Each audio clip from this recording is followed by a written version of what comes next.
Good morning students. तो हम लोगों ने क्या पढ़ लिया था कल? 1913 में गदर पार्टी हमने पढ़ ली थी और 1911 में जॉर्ज फाइव ने अनाउंस किया था इंडिया की कैपिटल कलकत्ता से दिल्ली शिफ्ट करने को, या जो कलकत्ता पहले इंडिया की कैपिटल थी उसे उसने दिल्ली में शिफ्ट कर दिया था। ठीक है, 1911 में। ओके, अब हम उससे आगे बढ़ते हैं। Formation of the Muslim league 1906 में। मुस्लिम लीग की जो स्थापना हुई थी वो हुई थी 1906 में। ठीक है, in order to weaken the Indian movement the British had started to play the game of divide and rule to separate the Hindu and Muslim. जो इंडियन नेशनल मूवमेंट चल रहा था आज़ादी के लिए, जो भी चीज़ें चल रही थी उसे कमज़ोर करने के लिए ब्रिटिशर्स ने क्या अपनाया? डिवाइड एंड रूल, डिवाइड करो और राज करो। ठीक है, ये उनकी, इसीलिए उन्होंने हिंदू और मुस्लिम को अलग अलग कर दिया। मतलब हिंदू और मुस्लिम में कहीं ना कहीं उन्होंने फूट डाल दिया या इन भावनाएं डाल दी आपस में। ठीक है,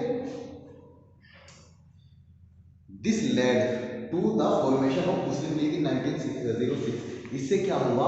मुस्लिम्स ने अपनी एक अलग ही लीग बना ली, अपनी एक अलग ही पार्टी बना ली जिसका नाम था द मुस्लिम लीग 1906 में। ठीक है, the league showed it's separatist tendencies when it supported the partition of Bengal and also started requesting the British to give the Muslim a separate electorate। Muslim league ने क्या किया? वो लोग जो बंगाल का विभाजन हुआ था उसके समर्थन में थे मुस्लिम लीग वाले, और उन्होंने ब्रिटिशर्स से ये भी डिमांड की कि जी हमें अलग से इलेक्ट्रोल दीजिए, मतलब हमारा इलाका अलग होना चाहिए। इलेक्शंस में भी चीज में हमें एक सेपरेट इलेक्टोरेट चाहिए, या हमें एक सेपरेट कंट्री चाहिए अपनी अलग से। ठीक है, हिंदू से अलग से। सूरत स्प्लिट 1907। सूरत स्प्लिट का मतलब है सूरत के दो पार्ट में हुए थे। इंडियन नेशनल कांग्रेस जो थी उसके दो पार्ट हुए थे। ठीक है, इसमें बताएंगे the difference in the policy and the method of the moderate and extremist finally led to. जो मॉडरेट्स थे पहले वाले, जो शांति से काम करना पसंद करते थे, और उसके बाद आए एक्सट्रीमिस्ट जो कि लड़ाई झगड़े में बिलीव करते थे या लड़ाई से सॉर्ट आउट करना चाहते थे सीधे फोर्स से। ठीक है, तो ये दोनों, इन्हें नरम दल और गरम दल कहा जाता था। ठीक है, तो 1907 में जो सूरत में कांग्रेस का सेशन हुआ, नेशनल कांग्रेस का जो सेशन हुआ था, मतलब या जो मीटिंग हुई थी सूरत में 1907 में, उसमें कांग्रेस दो पार्टीज में डिवाइड हो गई। एक हो गया मॉडरेट और एक में हो गया एक्सट्रीमिस्ट। ठीक है, एक हो गया गरम दल और एक हो गया नरम दल।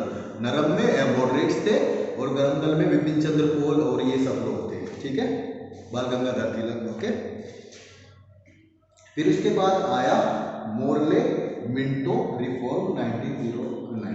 मार्ले मिंटो रिफॉर्म्स आया था, एक बिल आया था 1909 में जिसे मार्ले मिंटो का नाम दिया गया। ठीक है, the British enacted the Indian Council Act in 1909. The act is also known as Marley-Minto Reformers. After Morley the secret state and Minto the viceroy. इसे मार्ले मिंटो क्यों कहा गया? क्योंकि सेक्रेटरी ऑफ स्टेट तो उस टाइम पे मार्ले थे India के, और जो वायसराय थे इंडिया के उस टाइम पे वो थे मिंटो, तो इसलिए इसका नाम मार्ले मिंटो एक्ट रखा गया 1909 में।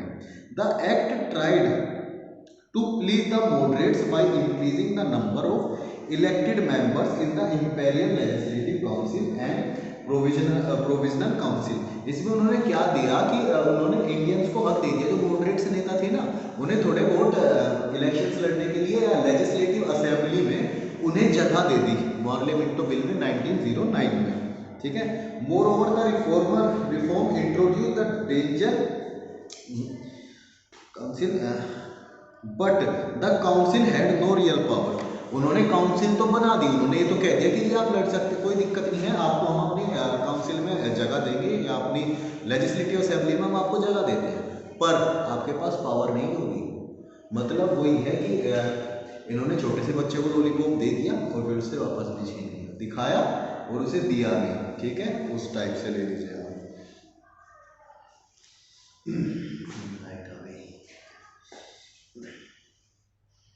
Moreover, the reformers introduced the danger principle of separate electorate for the Muslims.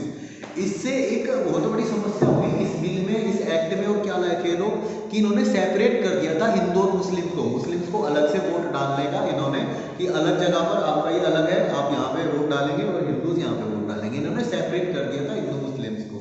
ये एक बहुत डेंजरस चीज थी।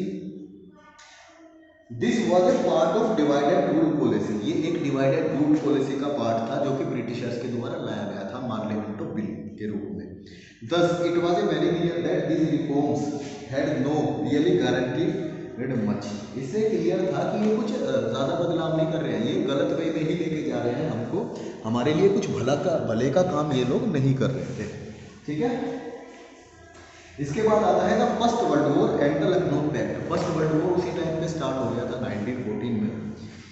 When the First World War was broken out in 1914, Indian nationalists decided to support the British government in hope that after the war, the British will bring about the major political reforms in India.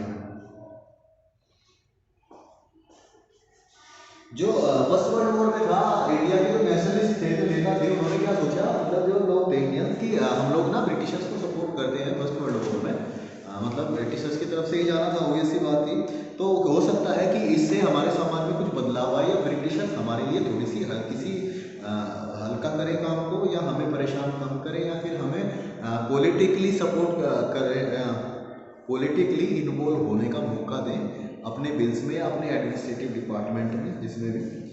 But Bal Gangadhar Tilak and Annie Besant continued their allegation demanding swaraj. But Bal Gangadhar तिलक जो थे और Annie Besant थे, उन्होंने अपने स्वराज की, मतलब अपनी आज़ादी के डिमांड को कंटिन्यू रखा उस टाइम पे भी। They started the home rule movement demanded self government of India. उन्होंने एक होम रूल मूवमेंट स्टार्ट किया, जिससे वो चाहते थे सेल्फ गवर्नमेंट की, इंडिया की जो सरकार हो वो इंडियंस की ही हो, self government. A positive development took place in 1960 when in the Lucknow session of the Congress, moderates and extremes were reunited. 1907 में गरम दल और नरम दल में कांग्रेस बट गया था, बट उससे एक अच्छी चीज़ हुई 1916 में, वो दोनों फिर से एक हो गए। लखनऊ में जो मीटिंग हुई थी उनकी कांग्रेस की, तो उसमें वो दोनों फिर से इकट्ठा हो गए। ठीक है। More over Congress and Muslim League signed the Lucknow pact in 1916 and decided to present common political demand before the government. और उसमें क्या हुआ, कांग्रेस में और मुस्लिम लीग में एक एग्रीमेंट साइन हुआ, जिसे लखनऊ पैक्ट कहा जाता है। उसमें क्या था कि जी हम जो ब्रिटिश गवर्नमेंट के सामने जो भी डिमांड रखेंगे, हम दोनों साथ में रखेंगे। ठीक है। उसमें ये डिसाइड हुआ था। Impact of the first world war. Impact क्या हुए फर्स्ट वर्ल्ड वॉर के। After the first world war, Indian national movement was इंसेंटिफाइड।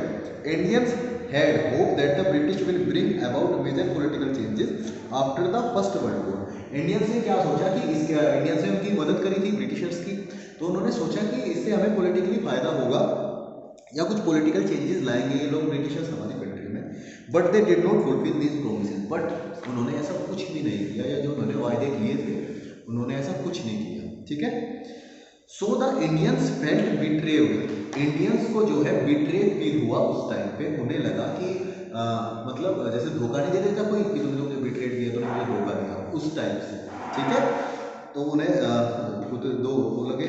More over the war led to a huge rise of the defence expenditure of the British leading to the increase of taxes of India. इस war का उल्टा हमें नुकसान हुआ, क्योंकि जो expenditure का जो खर्चा हुआ था ब्रिटिशर्स के द्वारा, या फिर उन्होंने वार में जो भी आर्म्स यूज करे थे, या जो उन लोगों के ऊपर खर्चा हुआ था, उसका वो फिर सारा रेवेन्यू जो है वो इंडियन से कलेक्ट कर रहे थे। उन्होंने इसके लिए क्या किया, उन्होंने टैक्सेस बढ़ा दिए इंडियंस के ऊपर। ठीक है। अपने आप को रिकवर करने के लिए। ठीक है।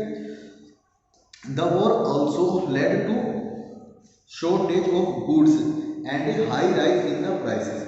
इससे क्या हुआ, शॉर्टेज गुड्स की तो कमी हो गई और प्राइस जो है हाई होने लगे हर चीज के। More over the British forcibly recruited the soldiers for the war and pressurise the Indian villagers to supply soldiers for the war. Britishers ने क्या किया, फोर्सफुली वो लोग इंडियंस को भर्ती करने लगे कि जी आपको हमारे साथ लड़ाई में जाना पड़ेगा। और विलेजेस को जो है वो फोर्स किया उन्होंने कि हमारे सोल्जर्स को सप्लाई, हमें सोल्जर्स प्रोवाइड करें, ठीक है। विलेज में भी जा जाके उन्होंने ये सब बोला।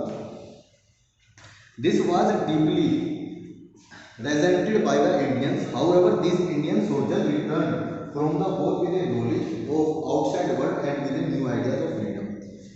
इससे क्या हुआ, ये हमें इंडियंस को इतना पसंद नहीं आया और डीपली हमें हर्ट की ये चीज़ की लोग प्रेशर कर रहे हैं हम पे वॉर में जाने के लिए, जबकि हमारा कुछ लेना देना भी नहीं था उस लोगों से, ठीक है। बट इसका एक इम्पैक्ट क्या हुआ, जो इंडियन सोल्जर्स बाहर लड़ाई लड़के आए थे उन लोगों ने बाहर की नॉलेज कलेक्ट की, मतलब वो जो दूसरे देश में लड़ाई कर रहे थे तो उन्हें बाहर की नॉलेज मिली बहुत सारी, and with the new ideas of freedom, और आज़ादी के लिए वो लोग नए नए आइडियाज सीख के आए थे, ठीक है। Finally the Russian revolution of 1917 inspired the Indians. 1917 में जो रशिया की क्रांति हुई, रेवोल्यूशन हुआ रशियन, उसने इंडियंस को काफ़ी प्रभावित किया, ठीक है। They learn that if the masses unite they can overthrow the most offensive government in the world। उन्होंने क्या सोचा कि अगर हम लोग यूनाइट हो जाएं तो हम इस दुनिया की सबसे बड़ी गवर्नमेंट बना सकते हैं, अगर हम मतलब अगर इंडिया यूनाइट हो जाता है तो। The first world war was created a new political stair in India. तो इससे हमें पता लगता है कि पॉलिटिकली एक नया ही लोगों के दिमाग में चीज़ें बनी फर्स्ट वर्ल्ड वॉर के बाद, या उन्होंने सोचा कि अगर हम पॉलिटिकली इकट्ठे हो जाते हैं तो हम लोग क्या करेंगे, ठीक है। अब इसके बाद हम पढ़ेंगे Mahatma Gandhi and the nationalist movement, okay. Mahatma Gandhi arrived in India in 1915 from South Africa. He brought with him a new thought of struggle through non violence and non cooperative based on satyagraha. Gandhi ji India में वापस आए थे 1915 में साउथ अफ्रीका से, ठीक है। वो अपने साथ एक न्यू स्ट्रेटेजी लेके आए। न्यू उन्होंने किया कि जी हम जो है नॉन वायलेंस और नॉन कोऑपरेटिव बेस्ड पे सत्याग्रह लेके आए वो इंडिया में। उनका मतलब था कि हमें लड़ाई झगड़ा करने की कोई ज़रूरत नहीं है, और अगर हमें उन्हें फाइनेंशियली तोड़ना है तो हम उनके साथ व्यापार ना करें या नॉन कोऑपरेटिव रहे उन लोगों के साथ, ठीक है जी। The technique of satyagraha was based on truth and non violence. जो सत्याग्रह की जो टेक्निक थी, सत्याग्रह किसे कहा गया है, अहिंसा और सत्य के आधारित, मतलब नॉन वायलेंस और ट्रूथ, ठीक है। ये दो इसके बेसिक चीज़ें, बेसिक वो मान लीजिए इसके स्तंभ हैं दो सत्याग्रह के, नॉन वायलेंस और ट्रूथ, ठीक है, मतलब अहिंसा और सत्य। इस satyagraha will always be truthful and peaceful, but at the same time he would never submit to what he considered wrong. Satyagraha क्या होता है, हमेशा ट्रूथफुल होता है, मतलब हमेशा सच्चाई से रिलेटेड होता है, और पीसफुल होता है, हमेशा पीस से रिलेटेड होता है, ठीक है। But at the same time he would never submit to what he considered wrong, but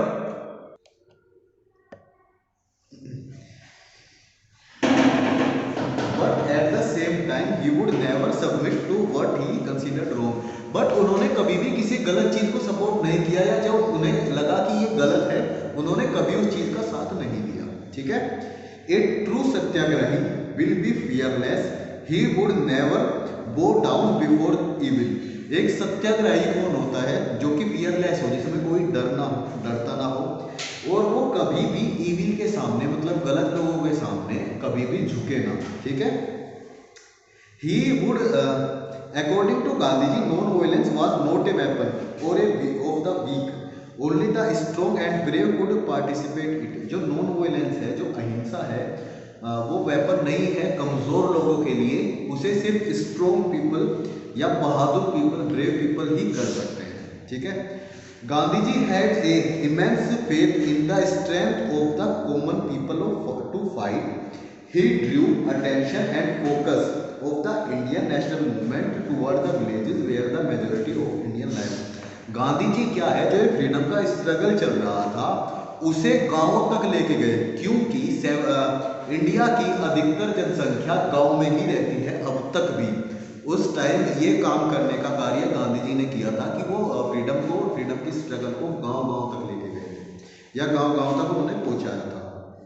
Soon after his arrival in India, he took up cause of the peasants of Champaran in Bihar. जैसे ही वो India में आए, उन्होंने जो peasants थे चंपारण के, जो गरीब किसान थे चंपारण के, ठीक है, जो चंपारण के गरीब किसान थे, उन्होंने बिहार में who were forced by the European peasants to cultivated indigo, वो यूरोपियंस के द्वारा परेशान किए जा रहे थे नील की खेती करने के लिए, ठीक है। नील की खेती से उन्हें बहुत नुकसान होता था और जो नील की खेती करने के बाद जो जमीन है वो जब नहीं रहती थी, वो बंजर हो जाती थी, ठीक है। तो उनके लिए पहला गांधी जी ने स्टैंड लिया था चंपारण में, बिहार में, ठीक है। He also took up the cause of the mill workers of Ahmedabad who were given very low wages and the peasants of Kheda district of Gujarat who were overburdened with the high revenue taxes। उसके बाद उन्होंने क्या किया, जो मिल workers थे अहमदाबाद में, उनके लिए उन्होंने सत्याग्रह किया, जिन्हें कम वेजेस पे रखा जाता था, ठीक है। और जो खेड़ा के मजदूर थे उनके लिए उन्होंने फिर सत्याग्रह किया था गुजरात में, क्योंकि उनके ऊपर काफ़ी हैवी बर्डन था रिवेन्यू का, लैंड टैक्सेस का। उन लोगों से टैक्सेस या रेवेन्यू बहुत ज़्यादा लिया जाता था खेड़ा के किसानों से, ठीक है। Participating in these local movement, Gandhi ji learned about the problem and suffering of the Indian masses। ये पार्टिसिपेट करने के लोकल पार्टिसिपेट जो उन्होंने की ये चीज़ें, उसमें वो समझ गए थे कि इंडिया के मासेज में, मतलब इंडिया की जो पब्लिक है, प्रॉब्लम क्या है कि उन्हें आज़ादी नहीं मिल पा रही है, क्या समस्या है।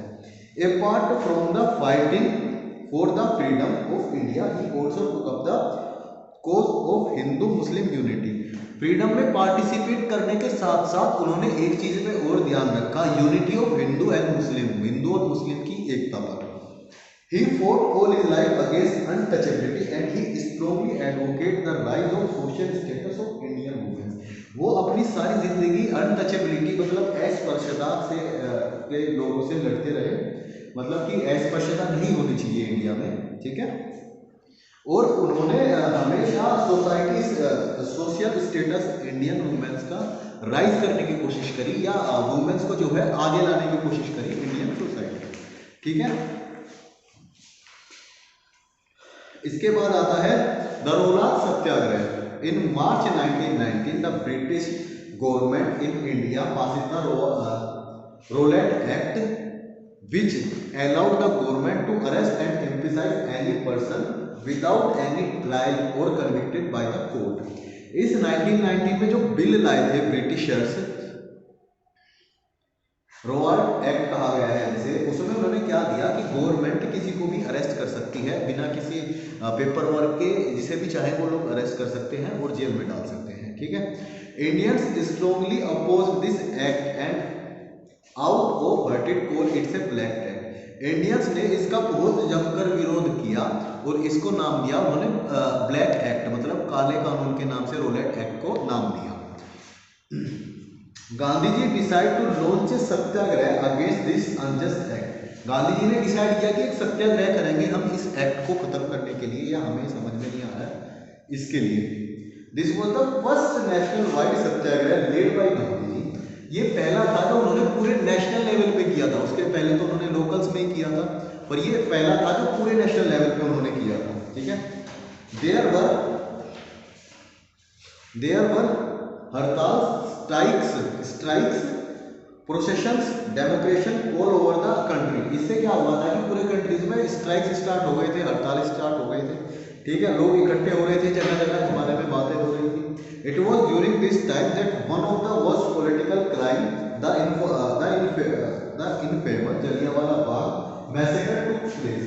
इसी दौरान क्या हुआ, जलियांवाला बाग आप लोगों ने सुना होगा, जिसमें कि एक जगह थी जलियांवाला बाग, जहाँ पे जनरल डायर जो उस टाइम पे थे, उन्होंने गोली चलाने के ऑर्डर्स दे दिए थे पुलिस वालों को, जो इनोसेंट पीपल थे, जो लोग वहाँ पे इकट्ठा हुए थे उन पे। तो जलियांवाला बाग में मैसेकर हुआ था। The military commander of Amritsar, General Dyer, ordered to armed soldiers to open fire at the large unarmed crowd। तो उन्होंने ऑर्डर दे दिए थे मिलिट्री कमांडर उनको, सोल्जर्स को, कि जो भी ये लोग हैं सारे अनआर्म्ड थे वो लोग, उनके पास कोई हथियार नहीं थे, The crowd had gathered at Jallianwala Bagh to protest against the arrest of the local leaders. और वो लोग वहाँ पे जलियांवाला बाग में इकट्ठा क्यों हुए थे? क्योंकि उनके लोकल लीडर्स को अरेस्ट कर लिया गया था इसी बिल के तहत, ठीक है। This incident shocked the entire nation and unleashed the burden face of British imperialism. इससे पूरा का पूरा नेशन शॉक्ड हो गया और जो भद्दा चेहरा था ब्रिटिशर्स का या जो गंदा चेहरा था, इसके बाद हमारे सामने वो आ गया, ठीक है। अब आ जाइए पेज नंबर 117 पे। Further evolution of Indian national movement in 1922 से लेके 29 तक, उसके साथ साथ और भी नेशनल मूवमेंट चले हैं, जैसे कि फॉर्मेशन ऑफ स्वराज पार्टी, ठीक है। आफ्टर द विड्रॉल ऑफ खिलाफत and non corporative movement, some congressmen led by Chitrangada Das and Motilal Nehru formed a Swaraj Party. खिलाफत आंदोलन खत्म होने के बाद और नॉन कॉर्पोरेटिव आंदोलन खत्म होने के बाद कुछ कांग्रेस के लोगों ने एक स्वराज पार्टी की स्थापना करी, जिसके लीडर थे चित्तरंजन दास और मोतीलाल नेहरू। मोतीलाल नेहरू जवाहरलाल नेहरू के फादर थे, ठीक है। स्वराज पार्टी, एक party with in the Congress, ये पार्टी कांग्रेस के अंदर ही थी, ठीक है। अगर ये पूछा जाए कि स्वराज पार्टी की स्थापना किसने करी थी या who is the founder of Swaraj party, तो उसमें दो नाम लिखेंगे आप, चित्तरंजन दास और मोतीलाल नेहरू, ठीक है। They decided to fight the election to the legislative council, entire the legislative council and put forward their demands, oppose the government if their demands were not fulfilled. उन्होंने क्या डिसाइड किया था कि हम लेजिस्लेटिव काउंसिल जो है उसमें election की डिमांड करेंगे, और अगर उनकी बातें नहीं मानी जाती तो उसे गवर्नमेंट के खिलाफ अपनी डिमांड्स फुलफिल करेंगे या प्रदर्शन करेंगे, ठीक है, कोशिश करेंगे उसे फुलफिल करने की।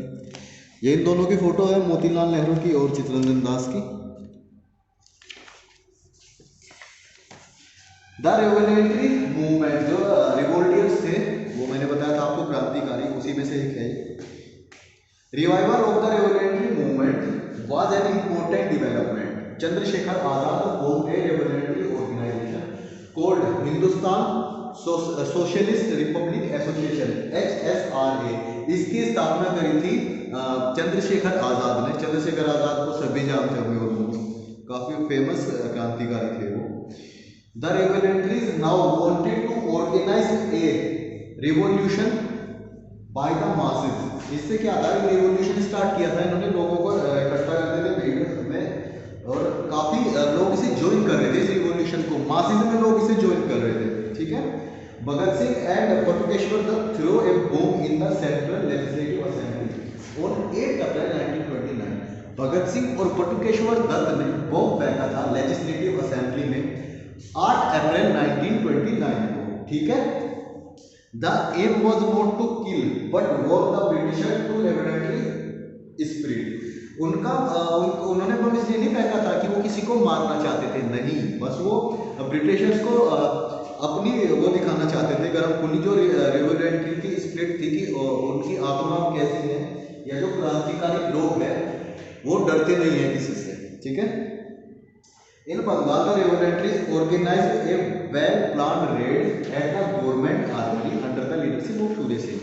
बंगाल में इन रेवोल्यूशनरीज ने ऑर्गेनाइज करी थी एक रेड, गवर्नमेंट आर्मी, मतलब जहां गवर्नमेंट के हथियार रखे थे उसके ऊपर लीडरशिप किसने किया था उन्हें, सूर्य सेन ने, ठीक है। An important aspect of the revolutionary movement in Bengal was participated of movement। एक इम्पोर्टेंट रोल क्या था इसमें, मतलब जो ये रिवोल्यूशनरीज थे ये वुमेन्स के द्वारा भी सपोर्ट किए जाते थे, या वुमेन्स भी इसमें पार्टिसिपेट करती थी इन क्रांतियों में, ठीक, क्रांतिकारियों के साथ। Simon Commission 1927। In 1927 British government appoint एक commission to struggle further constitutional reform in India. Simon Commission भी एक बिल लाया गया था 1927 में, appointed a commission to suggest further constitutional reform in India. वो लोग इंडिया का कॉन्स्टिट्यूशन बनाने के लिए आए थे, कॉन्स्टिट्यूशनली कुछ चेंज करने के लिए आए थे इंडिया में। The commission was named after it's chairman Simon. उसका नाम क्यों रखा गया, क्योंकि उसके चेयरमैन का नाम साइमन था, इसलिए उसे साइमन कमीशन कहा गया। Since all the member of the commission were Englishman, इस कमीशन के जितने भी मेंबर्स थे सारे इंग्लिश मैन थे, ये सारे गोरे लोग थे, ठीक है, अंग्रेज थे सब। The Indian nationalist strongly protested against the commission. Indians ने इसके अगेंस्ट काफी स्ट्रॉन्गली प्रोटेस्ट किया, क्योंकि जब इंडिया का कॉन्स्टिट्यूशन बनाने की सोच रहे हैं, कुछ करने की सोच रहे हैं इंडिया से रिलेटेड, तो उसमें एक इंडियन का होना तो बहुत जरूरी है ना, बाहर के लोग हमें क्या समझेंगे, ठीक है। Whenever the commission went, it was guaranteed with the हड़ताल, greeted with the हड़ताल, black flag under the slogan Simon go back. जब वो कमीशन इंडिया में आया तो उसे सामना करना पड़ा हड़ताल का, ब्लैक फ्लैग्स का, काले झंडों का, जिस पे लिखा हुआ था स्लोगन्स का साइमन गो बैक, ठीक है, साइमन वापस जाओ। The government used brutal suppression and police attack to break the popular opposition. उन्होंने पुलिस का सहारा लिया गवर्नमेंट ने, पॉपुलर ओपोजिशन मतलब जो ये लोग साइमन गो बैक के नारे लगा रहे थे, कुछ भी कर रहे थे, ठीक है, उसके लिए। उसके बाद आते हैं the Lahore session 1929। The Lahore session of the Congress in 1929 express this new militant spirit. Lahore में जो कांग्रेस का सेशन हुआ था, मतलब कांग्रेस की एक मीटिंग हुई थी 1929 में, उसने एक नया मिलिटेंट स्पिरिट तैयार कर दिया, यह एक नई मिलिट्री वाली भावना को जन्म दिया। Under the presidency of Jawaharlal Nehru, the Congress passed the historical Pune Swaraj Revolution, demand complete independence. Pandit Jawaharlal Nehru की लीडरशिप में या प्रेसिडेंटशिप में कांग्रेस ने पास किया हिस्टोरिकल पूर्ण Swaraj revolution demanding complete independence, कि हमें पूर्ण स्वराज चाहिए, हमें कंप्लीट इंडिपेंडेंस चाहिए। 1929 On 31st December 1929, the newly adopted tricolor flag of freedom was hosted. 31 अगस्त 1929 को तिरंगे को हम लोगों ने फ्रीडम के लिए होस्टेड किया, मतलब फ्रीडम के लिए आगे लेके चले थे पहली बार 31 अगस्त 1929 को। It was also decided in 1930 session of the Congress that 26 January will be celebrating every year as Independence Day. उन लोगों ने सोचा था कि 26 जनवरी को हम सेलिब्रेशन किया करेंगे इंडिपेंडेंस डे का, उन लोगों ने ये तय किया था उस टाइम पे 26 जनवरी को, ठीक है। इसके बाद आता है